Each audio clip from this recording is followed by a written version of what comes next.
On est en train de naviguer sur le mythique fleuve Mekong en direction de la frontière thaïlandaise. Alors on est toujours au Laos et on a décidé de quitter les grandes agglomérations et les zones habitées pour aller découvrir un peu plus en avant la nature. Et donc on remonte le Mekong, c'est la saison sèche, les eaux sont basses, c'est assez difficile, le bateau va relativement lentement. Et en plus la température extérieure dépasse largement les 40 degrés, je peux vous dire qu'il fait très très chaud. Et pour visiter ces régions reculées et cette campagne laotienne, rien ne vaut des vêtements légers tels que les outdoor pants.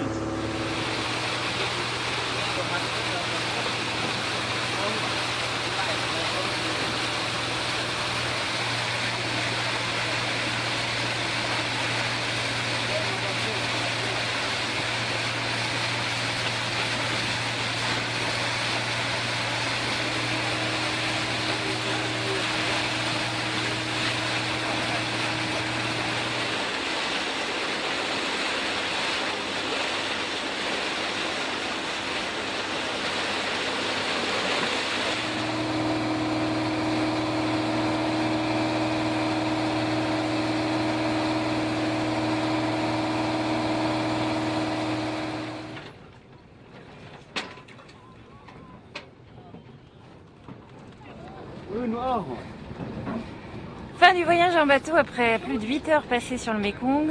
J'ai presque envie de dire ouf. Mais le voyage n'est pas fini pour arriver à Ong Sa.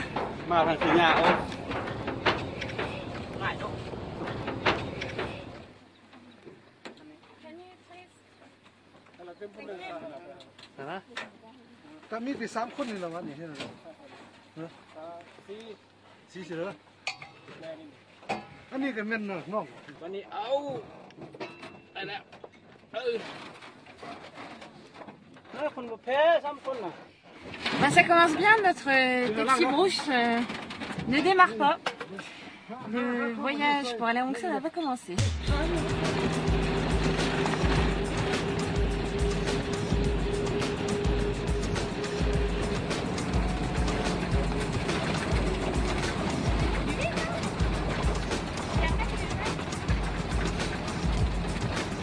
Bon, on vient de trouver un avantage indéniable aux outdoor pants, c'est que vu leur couleur poussière sable, ils se fondent complètement dans le décor et permettent d'emprunter les pick-up au Laos sans aucun problème.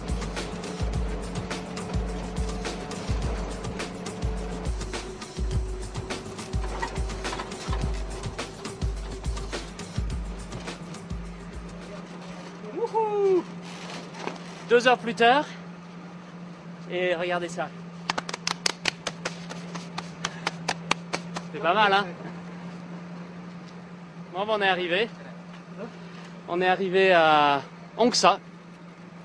Ong Sa, et on a trouvé un petit hôtel ici. On va aller voir si on peut aller y passer la nuit.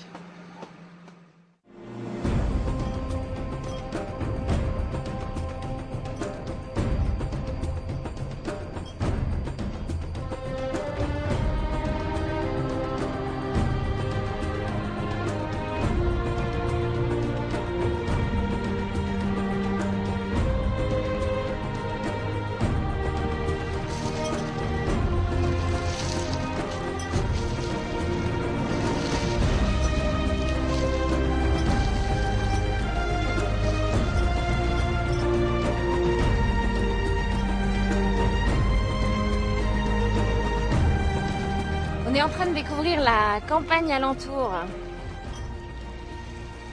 Derrière le village de Ong Sa, à dos d'éléphant.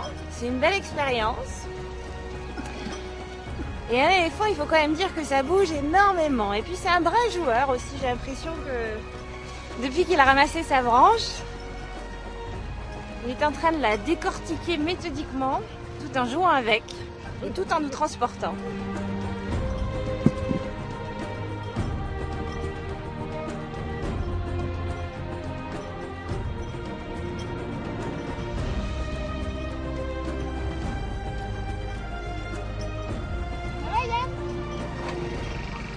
Bah, c'est presque aussi dur à conduire qu'Achille. Non, trêve de plaisanterie, c'est assez inconfortable. Les suspensions sont assez molles. Heureusement que le cornac nous suit et conduit depuis le sol parce que je sais pas où on irait sinon. Hein.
On est en tout début d'après-midi en plein milieu de la jungle, il fait une chaleur étouffante.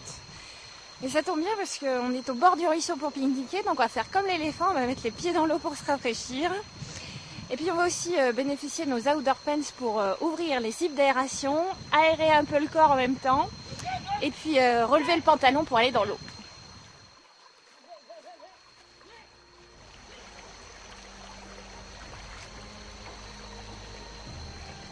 Enfin, l'éléphant aura toujours un avantage sur les outdoor pants.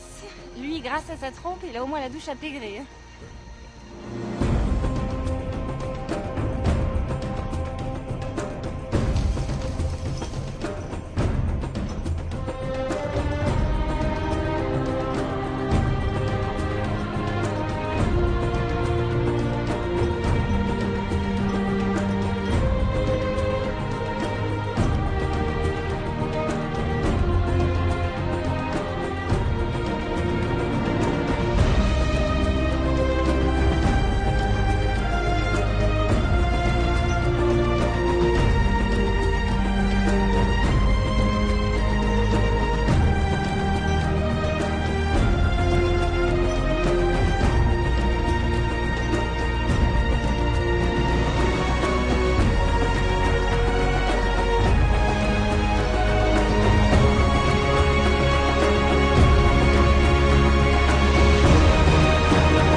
Alors après cette sympathique balade à dos d'éléphant et la découverte des montagnes du Nord Laos, on a repris la route.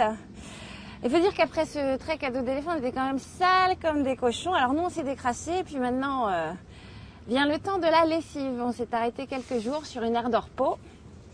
Et nous allons nettoyer nos pantalons outdoor pants notamment, qui ont subi quand même pas mal de poussière, de crasse, que ce soit à pied ou sur l'éléphant.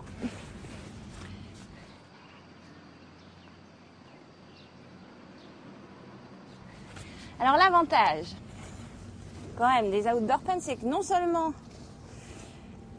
ils se plient partout, on peut les emmener partout, c'est ce que j'appelle moi des pantalons tout terrain, puisqu'on peut les ranger n'importe où et surtout ils sont, on peut les salir énormément. Ça se nettoie en quelques minutes, ça sèche en un temps record. C'est donc l'idéal.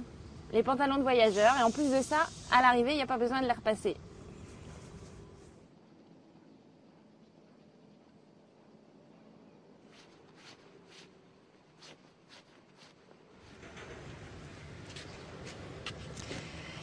Dix minutes plus tard, mission accomplie, la lessive est terminée. Et nos outdoor pants, eh bien, ils sont tout propres, tout neufs comme au premier jour. C'est vraiment des pantalons géniaux pour l'utilisation et l'entretien. Des pantalons qu'on apprécie tout particulièrement, même Achille les a adoptés.